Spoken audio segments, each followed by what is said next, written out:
Ooh, welcome back to Gangs All Here, New York Jets podcast from the New York Post. Subscribe to Gangs All Here on Apple, Spotify, Stitcher, Google, Amazon, wherever you get podcasts. Subscribe to the New York Post Sports YouTube page to catch full episodes of the program. Jake Asman from the Jake Asman Show in Houston and YouTube, big Jet fan, will join us later in the program. But first, it's Jake Brown here, along with my co-host, Jets beat writer for the New York Post, Brian Costello. Kaz, welcome back. You missed quite the ranting and raving from me on Oh Sunday boy. afternoon at House of Q at American Dream, where I said Zach Wilson sucks. What you've said about Zach Wilson came to fruition on Sunday.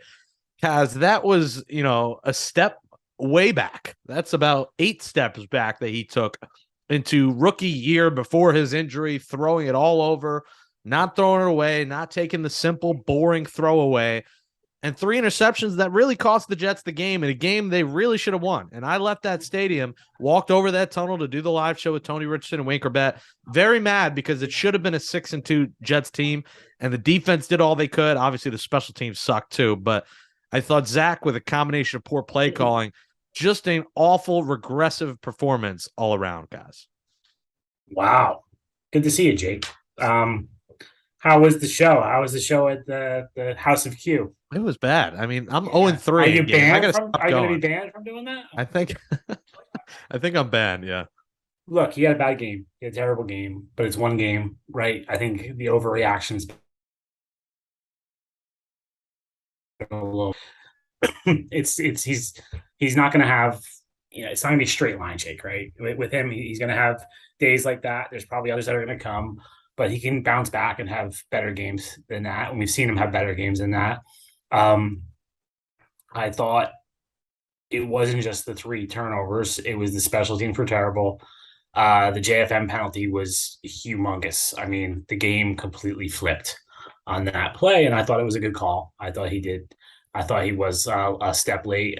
That's the way it is in the NFL. You can debate whether that should be roughing the passer or not, but it is roughing the passer in 2022.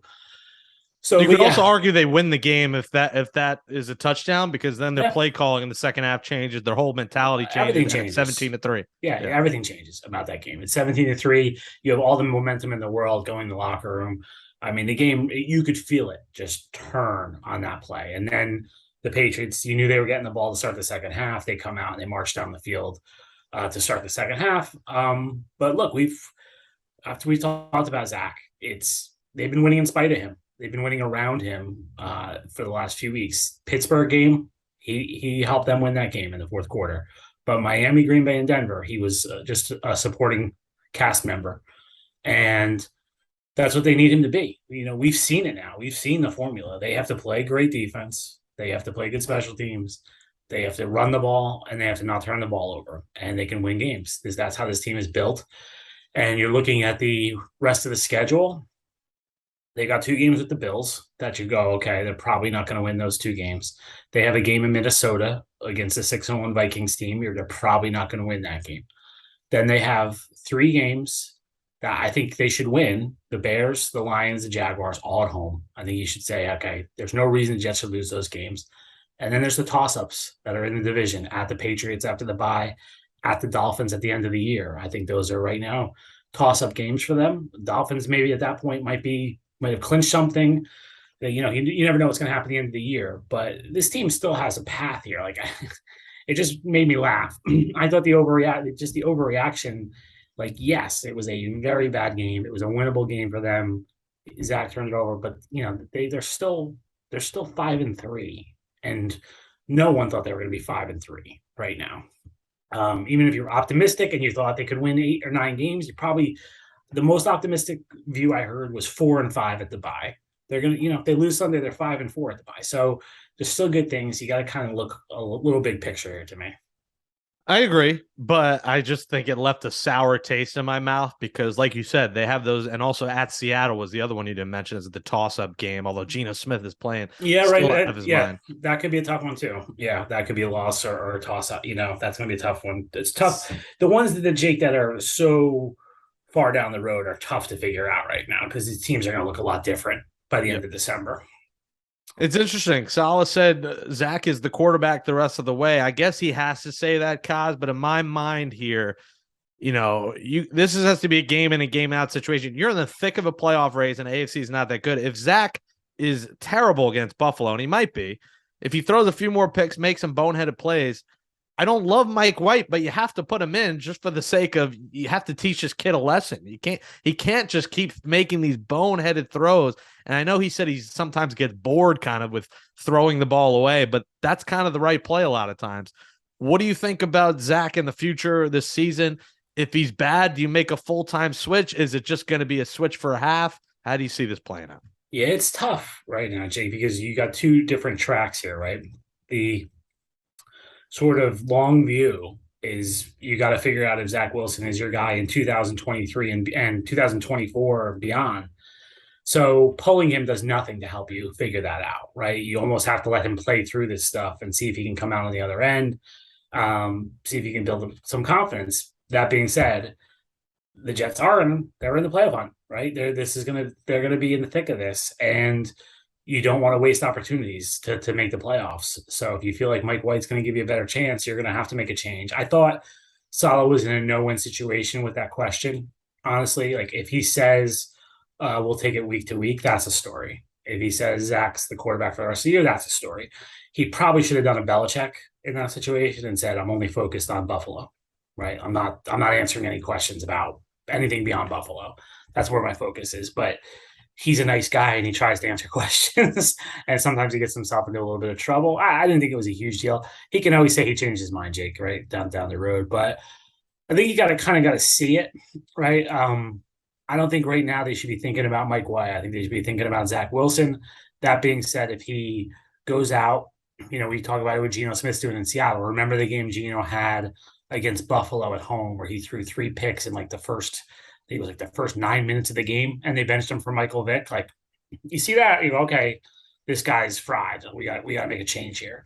But it's a balancing act right now between, I thought the trading deadline too was a little bit of a balancing act between the long view and where this team is at, and then this current trying to make a run for it in 2022. From about the time you went to bed to the time you woke up Saturday into Sunday, you thought Chris Trevor might have a few plays drawn up for him. You wake up Sunday, he goes from activated to deactivated.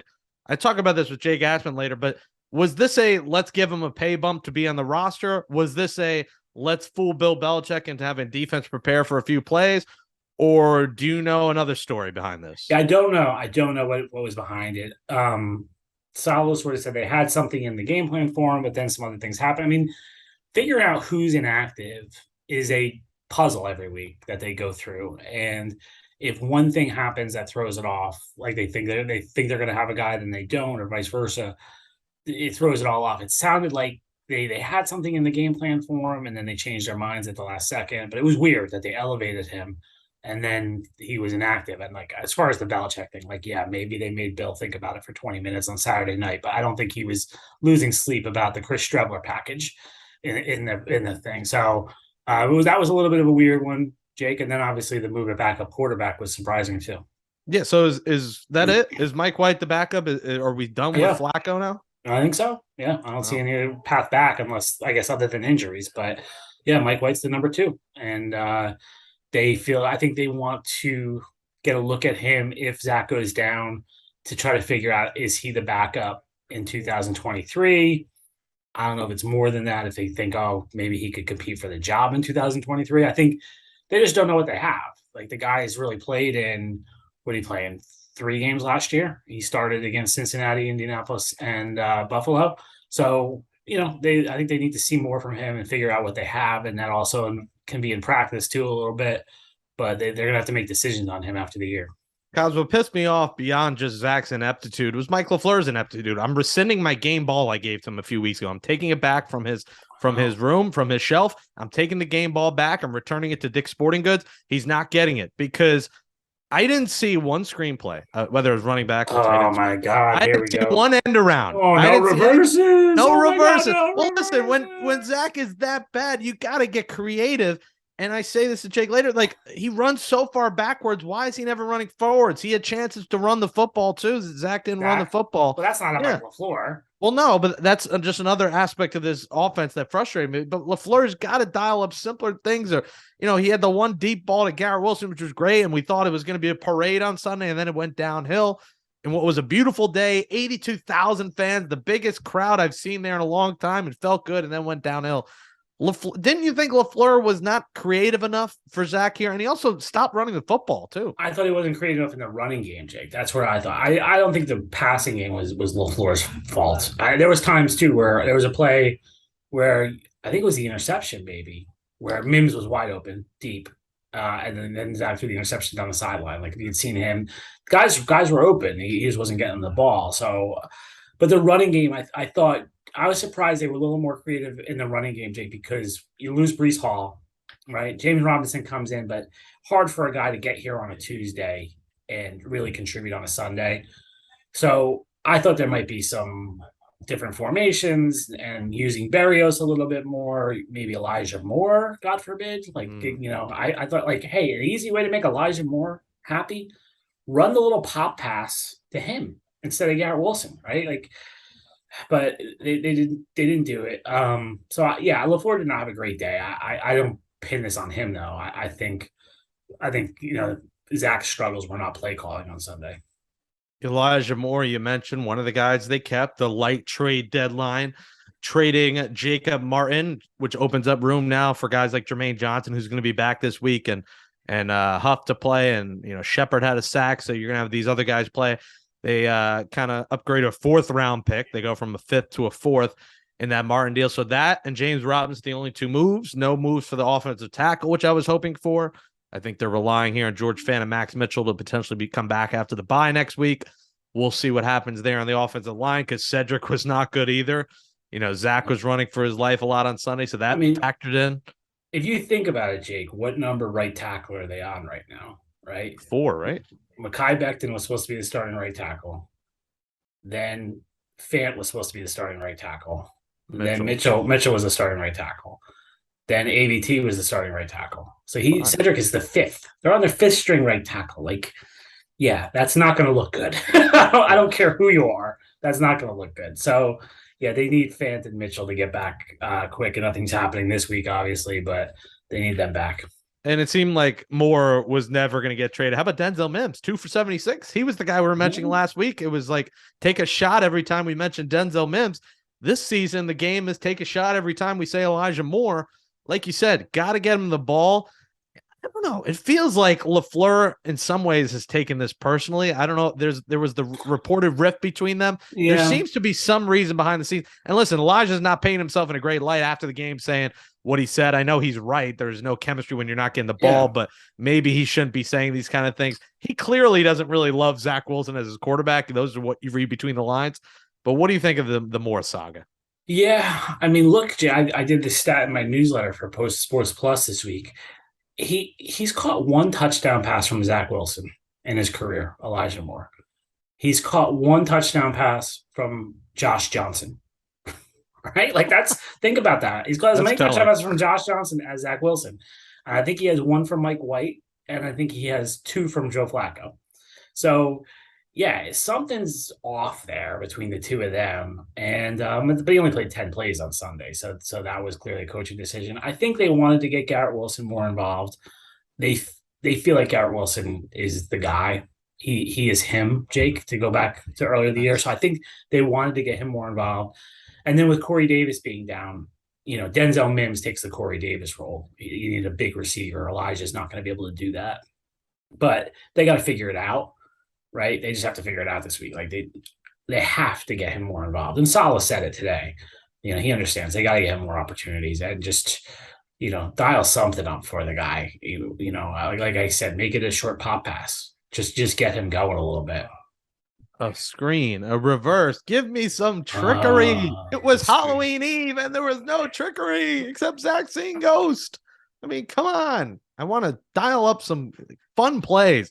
I'd be coaching like Madden. That would be me. But, Zach is like the guy you play with a Madden. You just keep running backwards, ends up 3rd and 40. Yeah. But instead he finds a way to get rid of it. Just throw it away. Do the boring play. Because if he throws those 3 balls away and none of those happen, the Jets arguably win the game. And JFM, what happened? He did this for Cincinnati. I think he did it versus Miami. He did it, I think, against Houston too, either last year or 2 years ago.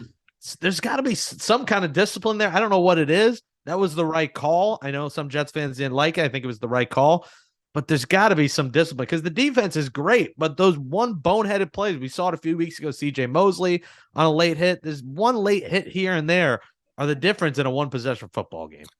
Yeah, and I feel bad for defensive linemen right now, right? They're going 100 miles an hour, and then you're asking them to stop as soon as the ball comes out. It's tough, but this has plagued the Jets for a while. I mean, going back to Greg Williams' time, like they led the league in roughing the passer under Greg Williams. And it still seems to be a bit of a problem. But yeah, JFM's had some big ones. Cincinnati, when he pushed Burrow down, I think it was last year against Miami, Jake, where he had one that was big.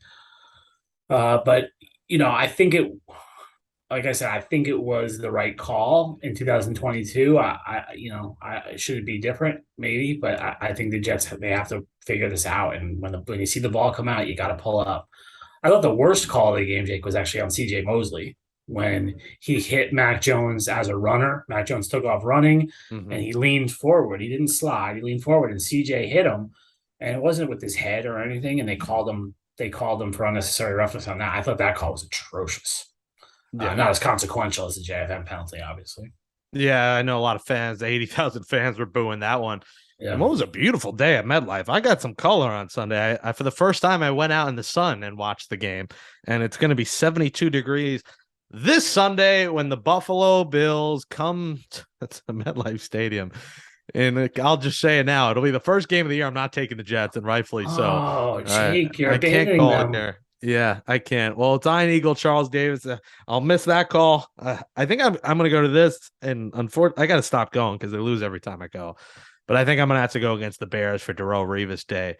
Shout out to DeBrickashaw Ferguson, guy who only missed one play, and what he missed on trickery. We need more trickery. Yeah, you would have liked that play, Jake. Yeah, that probably was my favorite play of DeBrickashaw Ferguson's career because it was trickery. That play didn't work very well, and it also ended their season. So, all right. Well, let's hope the last play of the 2008 campaign.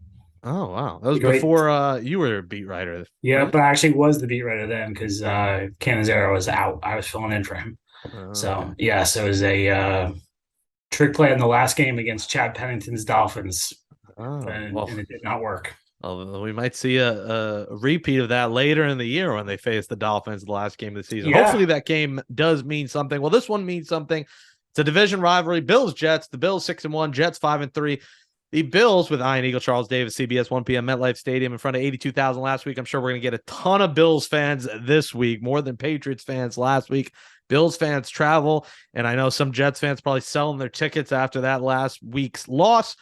13-point favorites here, the Bills, who beat the Jets twice last season by 17-plus points.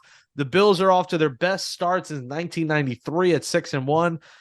Man, I guess you're picking the Bills in a blowout, but preview the game, make your pick, guys. Yeah. Look, there's been other times this year where I thought they didn't have a chance and they went and won. Green Bay being the biggest one. So you never know, but just looking at this on paper, Jake, the Bills are the best team in the NFL.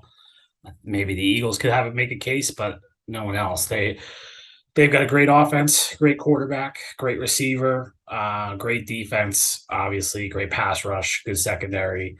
They just got a new running back in Nyheim Hines as well. They got a new running back, Von Miller coming off the edge. I mean, hard to see how the Jets win this one. Even if they play perfectly, I don't see how they win with this one. So, yeah, I'm going to go. Let me think. I didn't think of a score yet. Let me think here. I will go Bills 54. 30, Jets 13.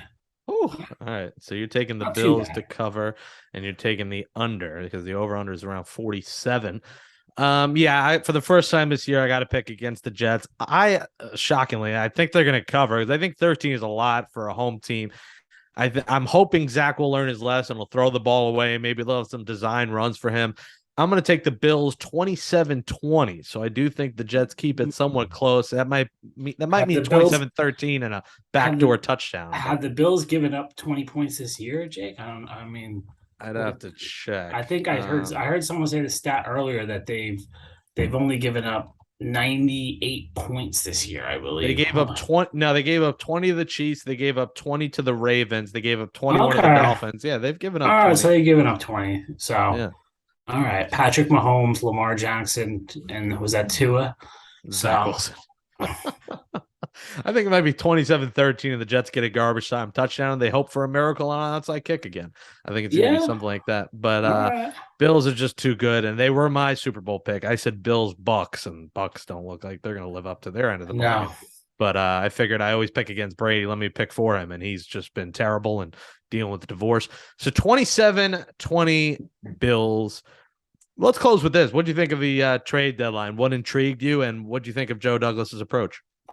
I thought it was the right approach. I wouldn't have mortgaged like premium picks for this year. Like we talked about, it's tricky, right? They can make the playoffs, but like, what's the best case scenario, Jake? They make the playoffs, and I think they lose. Like I don't see them winning a playoff game. I don't see them beating one of the division leaders in the AFC. So, do you give a first or second round pick for a player? Like, I wouldn't have done that. And like. So I agreed with his approach. He got James Robinson last week, which was, I'm like, again, I wasn't a huge fan of that, but I also don't hate it.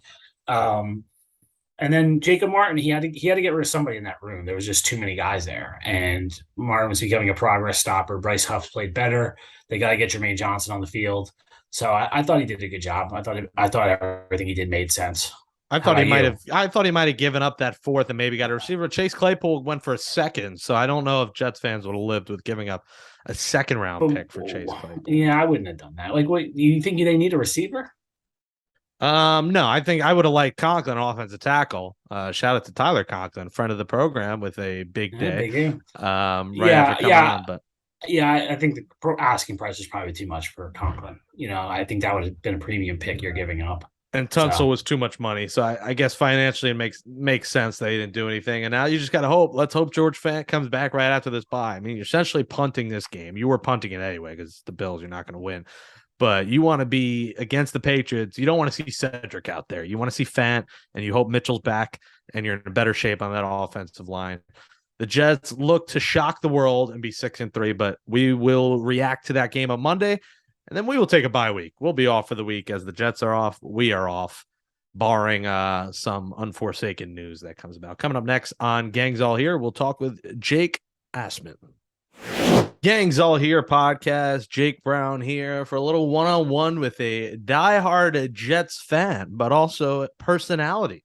You catch him on ESPN 97.5 FM radio in Houston. That's right. Weekdays from 4 to 8 p.m. Eastern. It's 3 to 7 Central. He also hosts the Jake Asman Show on YouTube, where he does a lot of Jet stuff there. So subscribe to his YouTube page. He is the pride of Strong Island. Jake Asman, welcome to Gangs All Here. I know you are a loyal listener to the program, and we appreciate that. And also a supporter. So welcome back. An honor to be on the show. I've been listening to you and Kaz, Jake, since episode 1. I mean, I'm as diehard of a Gangs All Here listener as you're going to find. So to actually make it on as a guest, I mean, this is right up there with some of the big-time achievements I've been lucky to be a part of my career. Well, we're lucky to have one loyal listener to the program, and we appreciate that. That's less listeners than interceptions on Sunday for Zach Wilson. In really an inexcusable performance, in my mind, Jake. What'd you think of Zach's game? And also what Saleh had to say after the game, or Monday, about Zach being the guy for the rest of the season, barring an injury? So the performance by Zach, I mean, you can't defend it. It was horrible. Now, I will try to add some context to it, because I'm not one of those crazy Jet fans that says 18 games into his career, that's it. He's a bust. Play Mike White, move on from him. Zach's the quarterback. Zach has to continue to play, but games like that can no longer be acceptable. You can't have 3 turnovers in a game you only lose by 5 points. The Jets are better than the Patriots. I don't think that's a hot take. If you watch the game, the Jets have more talent, and those turnovers directly led to the Jets losing. So Zach's got to clean it up. It's frustrating, Jake, because if you watch the game, and I know you did, he looked pretty good for most of the first half. It was like after that first interception before halftime, and the Patriots then took the lead at the beginning of the third quarter, like something went wrong with his brain where he just kind of reverted back to the first 7 games we saw from him before he got hurt as a rookie. I mean, this is now 7 interceptions in 2 full games against Belichick's defense. So it was bad. It was inexcusable, but I'm not sitting here saying, well, he's a bust. That's it. Play Mike White. I mean, it was awful, but we're going to learn a lot about Zach Wilson now over these next 2 games. He gets the Bills on Sunday, really good defense. No one expects the Jets to win. So we'll see how Zach Wilson can play against them. And then after the bye week, another week to prepare for this Patriots team that he just played awful against. So, I'm not kicking him to the curb yet. It's a little concerning, no doubt, but it's one of those things where he has to continue to play. We got to evaluate what he is. And I don't think we know definitively one way or another, 18 games into his career, what he is. And as far as your question about what Saleh said, I expected Saleh to say what he said. Joe Douglas basically echoed the same thing at his midseason press conference the other day. Zach's the quarterback. We believe in him. We saw the greatness on display when he led them down 10 points in the fourth quarter against Pittsburgh. The other 3 games before New England, he hadn't turned the ball over, 0 interception. So it was a really bad game, but you don't give up on the number 2 pick in the draft 5 games into his second season when the team record's still 4-1 with him as the starter. I'm not ready to give up on him yet for sure, but I don't agree with playing him the rest of the way if he's terrible. I think the situation, Jake, has changed from before the season because they're in a playoff race in an AFC that is wildly mediocre right now, where 9-8 likely gets you into the playoffs. I think you got to go on the fly. If he throws 2 picks in the first half against Buffalo, you got to pull him. If he's bad in the first half, you got to pull him. And if he continues to be bad, you have to make a quarterback change to keep yourself in a playoff race. Now, if you lose the next 4, then you just ride Zach out and you're out of it. But until you're out of this playoff race, I think you got to change up your approach here, Jake. I agree with you to a certain extent. Like if he goes out there against the Bills on Sunday, Jake, and he throws 2 or 3 picks in the first half, then yes, you could have a legitimate conversation about making a change.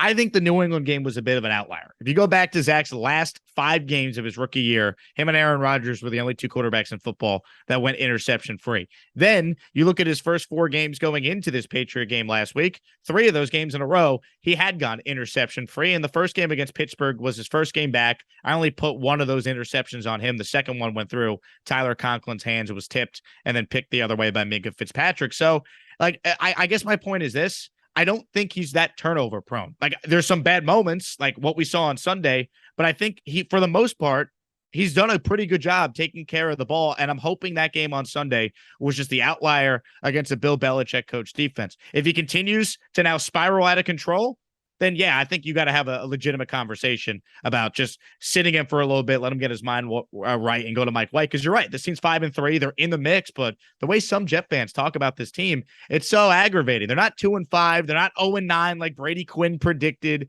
They're in position to actually end the longest playoff drought in the NFL, and nobody saw that coming going into this season.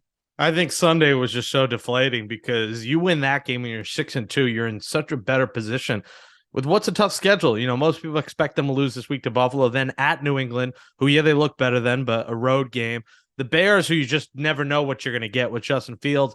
And then you get the Vikings and the Bills. So this is really the tough stretch. And then, the last 4, Lions, Jaguars, Seahawks, Dolphins, you could win 2 or 3 of those. But this is a brutal stretch that would have been helped if you had beat New England. I feel like this is the Spider-Man meme with Jake and Jake. We're just pointing at each other. It's getting confusing with Jake and Jake going on here. Jake Asman joining us. Follow him on Twitter at Jake Asman. I got to be careful saying your name, by the way, because you pronounce it wrong and you're saying Asman. And and you're in Houston, so you might be, but I don't know what you are, so I can't say that. Now I'll help you out. It's Asman like Jasmine, just think of like Aladdin, just think of Jasmine, and you're good to go. My favorite Disney characters. I actually interviewed once the voice of Jasmine from Aladdin back in my CBS days with a co-host who is getting canceled by the internet, who rhymes with poop. You might have saw his take on Kyrie Irving. He's getting roasted right now. Anyways, Zach Wilson, backup QB was interesting because Chris Streveler was activated Saturday night, Sunday morning deactivated. What do you think about that? Like, would you like to see Streveler? I know he's the hero of August, but we haven't seen him in a regular season. But did you think that was maybe just to give him a little pay bump for, riding this wave, or was that to have Bill Belichick plan for running plays. Because in my estimation, I gave a game ball a few weeks ago to Mike LaFleur. I'm taking that game ball back because I think he called a terrible game along with Zach's bad game. No trickery, no trap runs, no screen plays, no design runs for Zach.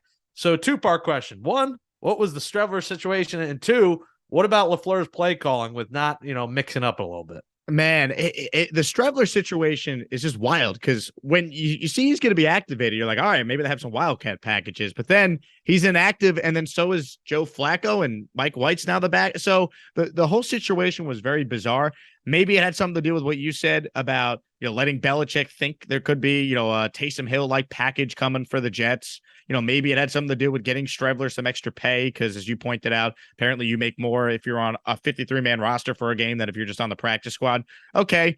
Nothing really seems to be definitive, though, what it is. So maybe something to monitor, but a very odd situation that seemingly came out of nowhere. And then as far as Mike LaFleur, I agree with you. 15 runs is not acceptable. Saleh tried to defend it, saying, well, if you eliminate before the end of the half and before we started trailing, we were pretty balanced. It's like, well, other than that, Mrs. Lincoln, how was the play? Because you're only down 9 points at the most in this game on Sunday. So there never should have been a spot where the Jets completely abandoned the run and had Zach Wilson throw over 40 times. So I like Mike LaFleur overall. I do think he's shown creativity. I do think he's shown the adjustment this season to adjust in the second half, which has been a huge issue for this Jets team the last 12 years. But I agree. He did not have a great game on Sunday, and they got to clean it up going forward. Give me a screen. Like, it's the simplest play in football. Maybe it's the Madden in me talking, Jake. But I know you lose Breece Hall, but you get Robinson. You have Ty Johnson, who's a fast guy, who's more of a receiving back. A tight end screen. Our guy, we had him on the show, Tyler Conklin. I regret not betting anytime touchdown, as Andrew Hart's going to test before the game, or 2+ touchdowns. Considering we had him on, he was a great guest. Try a tight end screen. It's just, an option with Zach. If Zach's not going to be able to complete throws, have him run with the football. I think they're just coddling him a little bit here. I know he's not Justin Fields. I know he's not one of the best running quarterbacks in the league, but he has the ability to run with the football. And the fact you're not dialing up not even one, or if it's not working, Braxton Berrios, we've seen him throw the ball. Like, dial up something different. It's like painful to watch him just run around in circles, and then obviously the turnovers, but even throwing it away, it's just painful to watch that over and over and over and over again. Yeah, it's a great point. And I think part of that's also on Zach, too, using his legs more. Like, if you go back and watch the game like I did, there were running lanes for him to take advantage of. Mac Jones did that a lot on third down. When he saw the Jets were in man, there was an open hole, and he took off. And look, all due respect to Mac Jones, he's not a great athlete in comparison to how special of an athlete Zach Wilson is. So there definitely should be opportunities for Zach to use his legs more. I think maybe they got to coach him up in that aspect. Maybe it's more designed quarterback keepers. They did it once when they were moving the ball in one of their drives early in the first quarter. And, Zach Wilson ended up just picking up 2 yards, and 1st and 10 became 2nd and 8. They settled for a field goal. So I'd like to see more of that, though, Jake. I think you're onto something. Zach had a lot of success towards the end of his rookie year when he used his legs. That one of his highlight plays a year ago was that incredible run he had against Jacksonville. So I'd like to see Zach Wilson take off more with his legs. It's football. You can't be afraid of him getting hurt. If he's going to get hurt, it is what it is. He needs to play better. I feel like he has to be afraid, because if he ran as much forward as he does backwards behind the line of scrimmage, Jets would win the Super Bowl this year. I mean, he's run out of his mind behind the line where he's 30 yards back. And Madden talk, you're thinking it's about to be 3rd and 40 because you try to run with the quarterback as much as you could. He runs 30 yards backwards, run 10 yards forwards. You're right. I'm there watching like, go. You got the middle of the field open, and he throws it away, or he throws it in another guy's hands. Now, the one pick, you could argue the defender's knee was out of bounds, but it was too close to kind of overturn that call. Launch that ball into the 17th row in the stands. Like the Robert Saleh talked about it after the game. He's like, the line of scrimmage in that spot's the globe. It's like, yeah, just throw it anywhere. Like that. Throw it to Fireman Ed or Jetman with his 38 chains he's got on his neck. Throw it to Beningo. He was there probably cursing up a storm. I mean, that's the one thing though with Zach though, Jake. I think a lot of these mistakes are correctable. Like, I don't think it's Darnold seeing ghosts where he just didn't know what to do. Like, I think we saw some really promising moments from Zach in this game. That's what makes it so frustrating, because you see the talent is there. He's not consistent yet, but I do think these mistakes are coachable, and it's on the Jets coaching staff to get it out of them, because, they hitched their future to Zach Wilson, and we're going to find out how that plays itself out. Their future is also in Elijah Moore, who they chose not to trade. Your thoughts on that whole situation? if he's now going to be here, which he is going forward, you got to utilize him. End arounds, screens, find a way to get him the ball. He's too talented of a player. Why is Jeff Smith taking more snaps than Elijah Moore? Look, they have to figure this out. He's too special of a talent for it to get to a point where he's only playing 8 snaps. That being said, I agree with them not trading him. I think it sets a terrible precedent if you just jettison a guy the second he asks out when he's done really nothing big picture in the NFL. So I understood why they didn't trade him. But Jake, now that he's here, they got to use him. He's a good player. And quite frankly, without Breece Hall, they need some playmakers. And I think we saw from number 8 last year, the guy can make plays. Yeah, and they badly miss Breece Hall. I mean, they do not have that explosive guy in the backfield anymore, and the running back core isn't the same. Did you agree with them barely running the ball? I think they ran it 15 times for like 51 yards or something like that on Sunday. Do you think they need to go back to 25 runs even without Breece Hall here and using a little bit more James Robinson? Absolutely. My hope is because James Robinson only had 3 practices last week, they were limited with some of the play calls they have for him. Let's hope now with another week of practice, then the bye week, we start to see this offense really be, a ground and pound team. Zach doesn't need to throw 40 times. That's not a winning formula. Yes, you want him to eventually be able to do that. He's the second pick in the draft, but he's played 18 career games. He's not a finished product yet. Help him out. I saw a great stat. 80% of turnovers in the NFL come on throwing plays. So if you want to take care of the ball, run the football, and you significantly eliminate your chances of a turnover. And the team that wins the turnover battle in the NFL, the vast majority of time wins the game. So if you're the Jets, you got a good defense. Until last week, you had a pretty good special teams unit. Run the football, take care of the ball. And this team, as Joe Douglas talked about the other day, they're going to have a chance to really make some noise here the last month of the year and maybe end this playoff drought. Yeah, special teams is also frustrating. I mean, just let the ball go in the end zone. Take it at the 25. It felt like they were starting at the 15 every time, and New England was starting at like their own 43. So that's a big difference in the game. It doesn't help when Greg Zuerlein's missing a makeable kick either. You thought the kicker issues were the thing of the past. You got Eddie Pinheiro taking selfies wherever the hell he's playing in Carolina, and now you got Greg Zuerlein missing kicks as well. Are you sold? Obviously, no one's on the hot seat, but are you sold on Saleh and his coaching staff? Do you like this staff? I'm encouraged by what we have seen so far. Let's not forget, Jet fans. I know we all made the Patriot matchup, the Jets Super Bowl, and it's a bummer to lose, but it seems 5-3. Even if they lose to the Bills, and I'm not picking them to win, I'm sure Kaz has them losing 1,000-0 on Sunday. And you know what? I can't even blame them because I think it could get ugly on Sunday. But I'll say this. They're going to be 5-4 at the bye week. Who wouldn't have signed for that coming into the year? I know you adjust your expectations. You're a Met fan, Jake. You adjust your expectations based on what you see, but still, big picture, this is a young team that's missing a lot of key players. Look how beat up their offensive line is. Look how beat up the injuries are to Corey Davis and losing Hall and ABT, of course, for the season.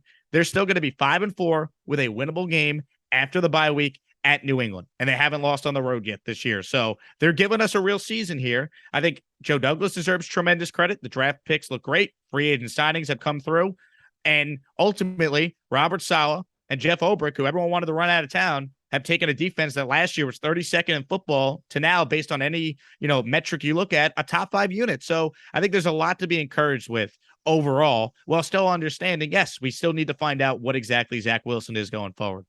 Yeah, this defense is carrying this team. They have been fun to watch, and they were put in some bad spots on Sunday from, special teams and obviously the turnovers from Zach, and still held them to just 22 points and put them in a great position to win the game. So the defense has been fantastic for this Jets team. We're talking Jake and Jake on the Fan. I always tell Jake one day we're going to have a show on the Fan. It's going to be Jake. There was Mike and Mike, but there was never a Jake and Jake.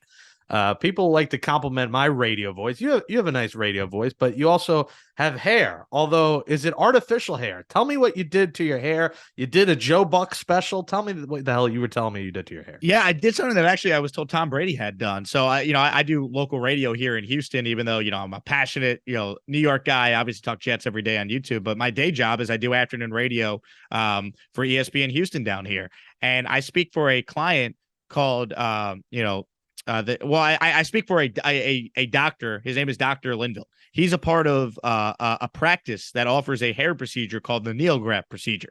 It's a procedure. The who? It's called the NeoGraft procedure. Let me explain it to you. They take your hair from parts where you have it. So for me, it was the back of my head, and they extract the hair follicles from that hair, and they insert those hair follicles where you need it. So for me, it was my hairline up here where it's thinning, and it's a procedure where, once again, they're taking your own hair and placing it where you need it. And then over the course of the next year to year and a half, I'm now a year in, your hair starts to grow back and it's naturally your hair. So it's called the NeoGraft procedure. And I had this done. I speak for them on the radio, and I can't say enough amazing things about it, because I could, I'll text you some before and after photos. I used to have like no hair around here, and now you could start to see it's all coming back. And, by January, I should have pretty much a full hairline, which is exciting. He's got a hair for radio, folks, and now That's a hair right. for TV. That's right. It's impressive, Ed Sheeran over here. Still I no thought we were redhead. going to do this in the New York Post SNY studio, Jake. So that's why I wanted to, get the procedure done in time. But we're just doing it over Zoom. So Yeah, that's unfortunately, okay. from my overpriced bedroom here in Astoria and not the SNY studios downtown. All right, so Jets lose Sunday.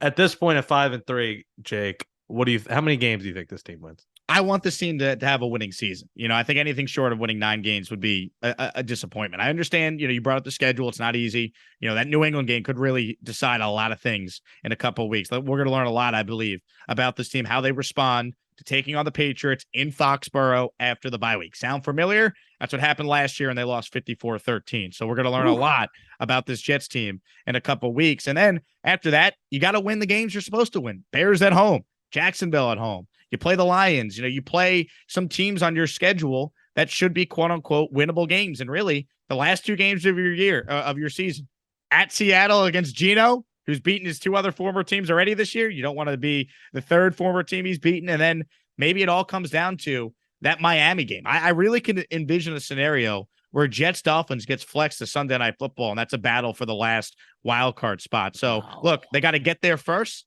But I think anything short of at least a 9-win season at this point would be very disappointing. They're 5-3. I think they'll be 5-4 at the bye, and they've given themselves a chance here, I believe, to have their first winning season since 2015.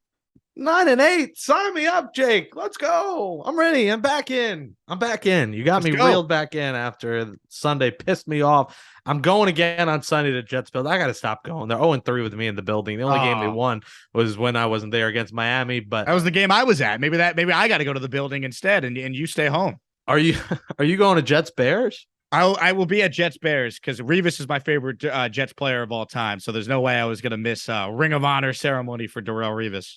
All right. I think I might have to go to that. I fly back from Carolina Saturday purposely, so I watch football Sunday, so I might have to go to Jets Bears now. I'm hoping to have Revis on that week. I'm talking to one of his friends, trying to get him on. So we'll see if we make that happen. We'll subscribe to Jake Asman Show on YouTube. Follow him on Twitter at Jake Asman, like Jasmine. Follow him there, and ESPN 97 Radio in Houston, weekdays 4 to 8 p.m. Catch him there. Jake, we'll do it again this season, and I hope to see you in a few weeks at Jets Bears. We'll have a cold one and a bratwurst. I cannot wait. The Jake and Jake Show lives on, my friend. The reunion tour. All right, man. Appreciate it.